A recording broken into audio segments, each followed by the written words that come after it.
যাবে সেটা আপনি দেখবেন।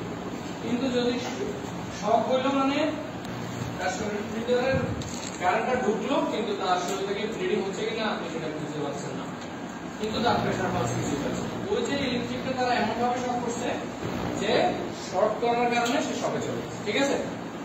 এখন সেক্ষেত্রে আপনি শক ম্যানেজ করার জন্য তার কি নেই, আপনি ডিসি পালস কিছুই নেই, আপনি তাকে দিতে হবে ফ্লুইড। ফ্লুইড ছাড়া এটার আর বিকল্প কিছু নেই, ঠিক আছে।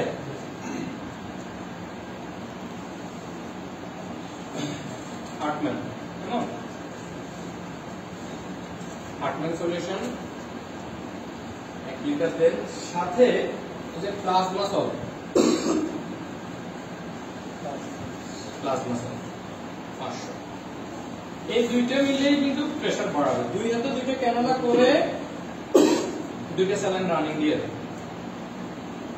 কি ম্যানেজ করতেছেন, শক, এই দুইটাই হলো প্রেসার বাড়াবে, ঠিক আছে না। প্রেসার বাড়াইলে আমার দরকার তো প্রেসার বাড়ানো, সাথে আপনি দেখতে হবে তার শ্বাসকষ্ট আছে কিনা বা অন্য কোনো সমস্যা হচ্ছে কিনা।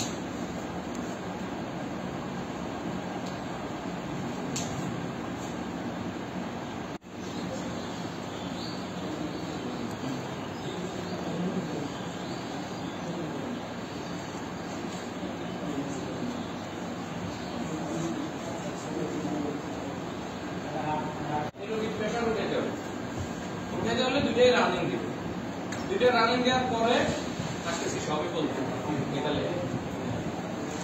এই দুইটা স্যালাইন দিয়ে রোগীর প্রেসার উঠাইলেন। এই দুইটা স্যালাইন দুই হাতে দুইটা ক্যানোলা করে যদি রানিং দিতে পারেন তাহলে প্রেসারটা উঠবে। আপনি তো একটা একটা করে দেওয়ার সময় একটা লাগাই দেন, লাগাই রানিং দিয়ে এরপরে আরেকটা ক্যানোলা করে আরেকটা লাগান। দুইটা দেওয়ার পরে যখন প্রেসার বেড়ে যাবে তখন আপনি প্রেসার যখন পাবেন এবার দেখবেন রোগী অস্থিরতা করতেছে, রোগীর পেইন হবে, পেইনের কারণে অস্থিরতা করবে, এবং যেহেতু শক ছিল শক কাভারেজ করতেছেন সে কারণে অস্থিরতা করতেছে। এই দুইটা স্যালাইন দেওয়ার পরে আরেকটা স্যালাইন তখন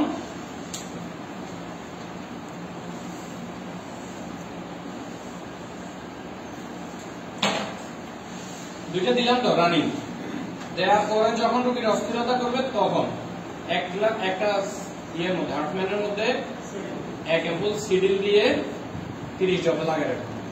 কি হবে, অস্থিরতা কমে যাবে, ঘুম আসবে, ঠিক আছে। রোগীকে স্থির করলেন, যেহেতু ইলেকট্রিক শক হয়েছে আর শরীরের ভিতরে কোথায় কি হয়েছে আমরা তো জানি না, সেই হিসাবে আমরা ব্রড স্পেকট্রাম একটা অ্যান্টিবায়োটিক চুজ করলাম। সেফট্রিয়েক্সন দিতে পারেন, সেফোরোক্সিন দিতে পারেন, অ্যান্থোলেমিরোফেনামও দিতে পারেন, কিন্তু আমরা যেহেতু নরমাল একটা দিলাম, কেমন একটা গ্যাস্ট্রিকের ওষুধ, পেইন থাকতে পারে তাই একটা পেইন কিলার দিলাম। এখানে কি কি লিখলাম, এই পরীক্ষাগুলো জরুরি কেন বলেন, সিবিসি কেন জরুরি। এই রোগীটা ইলেকট্রিক শক হয়েছে, ভিতরে কোনো ব্লিডিং হইতেছে কিনা সেটা আমার দেখা উচিত না, সেটা দেখা উচিত। সেটার জন্য ভিতরে যদি ব্লিডিং হয় তাহলে তার শরীর থেকে ব্লাড কমে যাচ্ছে না, সে কারণে হিমোগ্লোবিন কত আছে সেটা দেখবো আমরা, দেখে তারপর ব্লাড লাগলে ব্লাড দিব। সে কারণে আমরা সিবিসিটা করব এবং ব্লাড গ্রুপটাও করবো। ব্লাড গ্রুপটা না করলে তো ব্লাড লাগলে ব্লাড দিতে পারবো, ঠিক আছে। ডায়াবেটিস যদি থাকে তার ওই যে ইয়া তো শুকাবে না, ছোট কাটা হোক আর যাই হোক সেটা তো শুকাবে না। আর ভিতরে যদি কোনো ইন্টারনাল হ্যামোরেজ থাকে সেটাও শুকাবে না। কিডনিতে ইফেক্ট করছে কিনা, ইলেকট্রোলাইট ইমব্যালেন্স হয়েছে কিনা এবং বুকের এক্সরে, এই জিনিসগুলো একদম সব রুটিন টেস্ট। সাথে আমরা চেক করতে হবে ব্লাড পিক, মানে এটা হলো blood prothrombin time, prothrombin time, ভিতরে শরীরের ভিতরে কোনো রক্ত ক্ষরণ হচ্ছে কিনা সেটা এটা দিয়ে দেখে। এই টেস্টগুলো করে দেখতে হয় যে রোগীর ভিতরে কোনো সমস্যা হচ্ছে কিনা, রক্ত দেওয়া লাগবে কিনা, কিডনিতে ইফেক্ট করছে কিনা, এবং এই সিডিটা দিয়ে রোগীকে ঘুম পাড়ায় রাখতে হবে। আপনার কাছে যখন আনবে যদি একদম বেশি খারাপ মনে করেন তাহলে তো ধরে রাখবেন না, যদি চিকিৎসা করতে চান এই লাইনে করতে হবে, এই লাইনে অবজার্ভ করতে হবে রোগীকে 24টা ঘন্টা। এই 24 ঘন্টার ভিতরে আপনি মনে করেন হার্টম্যান আর ইয়ে দিয়ে এই প্লাজমা সল দিয়ে প্রেসার উঠাইলেন, সেই প্রেসার কিছুক্ষণ পরে আবার তো ডাউন হতে পারে, আর না যদি ইনকেস আবার প্রেসার ডাউন হয় আপনি যদি চেক না করেন তাহলে তো সমস্যা। প্রেসার চেকের মধ্যে রাখতে হবে। ধরেন আপনি প্রেসার উঠে দিলেন, উঠানোর পরে হার্টম্যান আর সিডিল দিলেন, তারপর রোগী ঘুম আসলো, কিছুক্ষণ পর দেখছেন আবার প্রেসার ডাউন হয়ে গেছে, তখন এই ফ্লুইডটা আবার সাথে সাথে বন্ধ করে দিতে হবে, বন্ধ করে আবার আরেকটা প্লাজমা সব বা কিছু দিতে হবে। আর দ্রুত সিপিসিটা করা যাবে, হয়তো ইন্টারনাল কোনো হেমোরেজ হইতেছে, ভিতরে এমন কোনো জায়গাতে কোনো ইফেক্ট হয়েছে যেখান থেকে হেমোরেজ হইতেছে, আর যে হেমোরেজের কারণে তার প্রেসার বারবার কমে যাচ্ছে, শরীর থেকে রক্ত কমে যাচ্ছে। ঠিক আছে, বুঝছেন কি?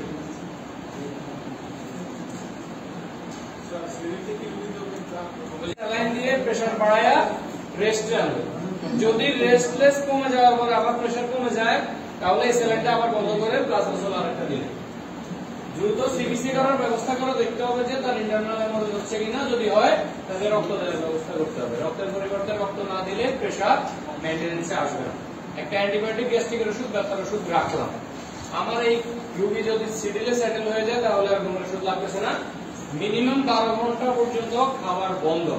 যদি রোগী এর ভিতরে বমি করে তাহলে একটা বমির ওষুধ আমরা দিতে পারবো। ঠিক আছে, এখন আসেন, এটা তো সিভিয়ার, কারণ আপনারা বলেন ইলেকট্রিক শক পড়ে, আমি শকটা ব্যবস্থা করব। এবার আসেন, শক হয় জাস্ট ইলেকট্রিক শর্ট, হ্যাঁ, জাস্ট একটা শর্ট মারবে, বুঝলাম?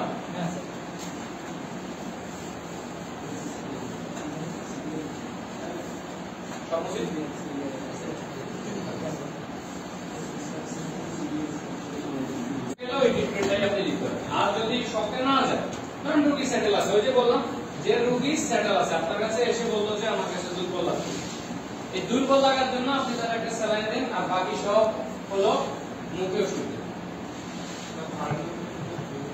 হ্যাঁ হ্যাঁ, ওই যে বার্না দিলে স্পেশাল কিছুই লাগে না, সকল প্রকার বার্নের মধ্যে বার্নাটাই ভালো। তাহলে আমি যদি ওরাল দিতে যাই, স্যালাইন তো দিলে দিলেন, না দিলেন, কিন্তু স্যালাইন একটা না দিলে রোগী মনোভূত হবে না।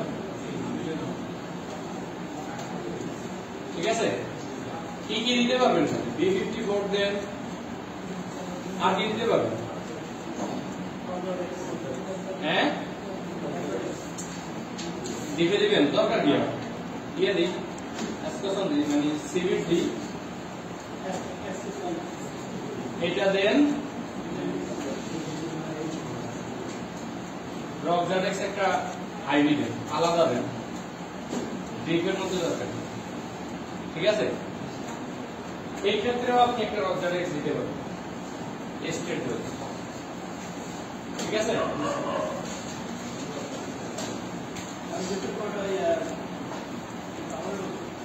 বুঝলেন? স্টেট লাগবে, এরপর আর লাগবে। এই ক্ষেত্রে তো একটা দিলেই লাগবে না, আর এই ক্ষেত্রে রোগীর যদি জ্ঞান না আসে তখন তার চিন্তা করবে। ঠিক আছে, স্যালাইন এগুলো দিয়ে কি করবেন? রোগীর দুর্বলতা দূর করবে, এই তো, আপনার কিছু না।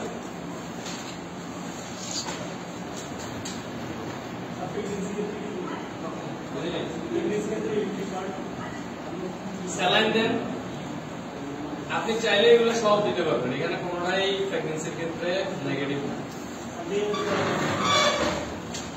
সবই দেওয়া যায়।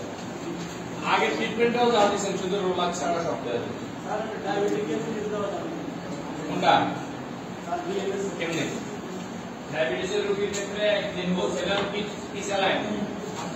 হার্টম্যান আর normal saline? Normal saline, normal saline, হ্যাঁ, এখানে না, এখানে যদি ডায়াবেটিস থাকে রোগী তাহলে না নরমাল স্যালাইন, নরমাল ডায়াবেটিস না থাকলে তো ডিএনএসি দিবে। ঠিক আছে, আমরা স্যালাইন দিই না, হার্টের রোগীদের ক্ষেত্রে তো স্যালাইন দিই না। হার্টের রোগীকে স্যালাইন কেন? হ্যাঁ, এটা কি হার্টের রোগী? কোন রোগী? তখন হচ্ছে মনে করেন ইলেকট্রিক বার্ন, তার যদি হার্টের কোনো সমস্যা থেকে থাকে, হার্টের কোনো ওষুধ খেয়ে থাকে, তাহলে তাকে কোনো স্যালাইন দিবেন না, তাকে কোনো স্যালাইন দিবেন না। এমনকি সে যে ইকোস্প্রিন খায়, এটাও একদিন বন্ধ রাখতে হবে।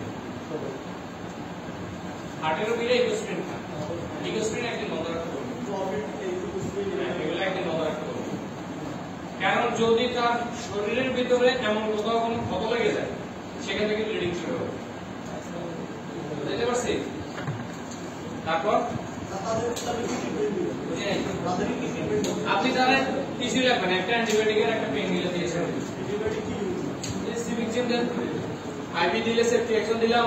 যদি খারাপ ক্ষেত্রে হয় আর নরমালের ক্ষেত্রে তো এখনো লিখিনি, স্যালাইন শেষ করে তারপর লিখি। স্যালাইন শেষ হয়েছে বুঝলাম।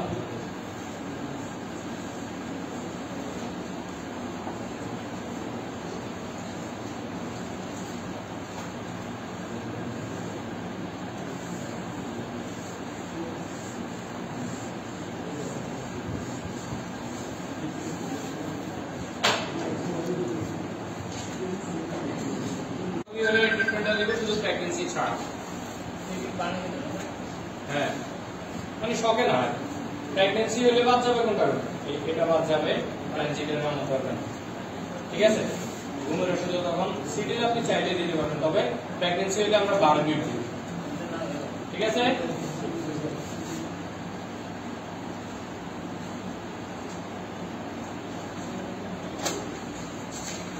প্রেগন্যান্সি থেকে দিব 12 মিনিট। আর প্রেগন্যান্সি না হলে এগুলো সব দিব। এবার হার্টের রোগী এবার যেটা করব, ক্লিয়ার কিনা? আর কোনো প্রশ্ন? বুঝি নাই? পারবেন রোলাকের জায়গায় প্যারাসিটামল দিতে পারবেন, ব্যথা যদি না কমে চেষ্টা করবেন প্রথম 2-3 দিন রোলাক দিতে, এরপরে প্যারাসিটামল দিতে। তাহলে পাবো না, বুঝি নাই? এটা 0-0 এতে ই হয়ে গেছে।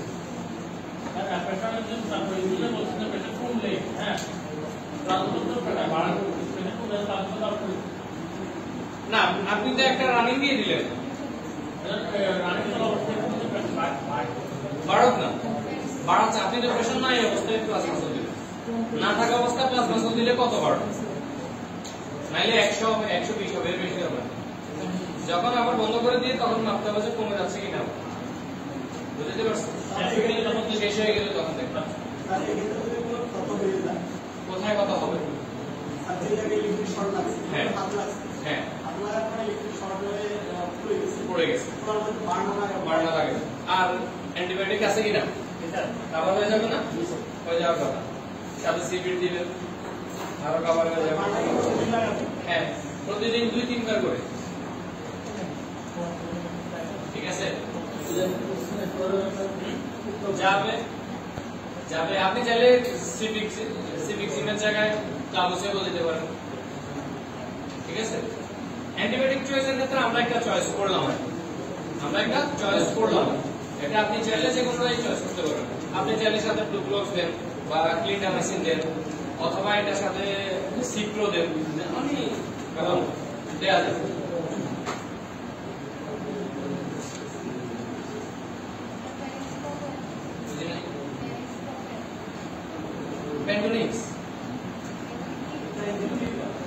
এটা প্রেনজিট, খালি উঠেন আমি কি করতাম, প্রেনজিট কোনো এমজি নেই। একটা প্রবলেম হওয়ার 0.5 লেগেছে একটাই,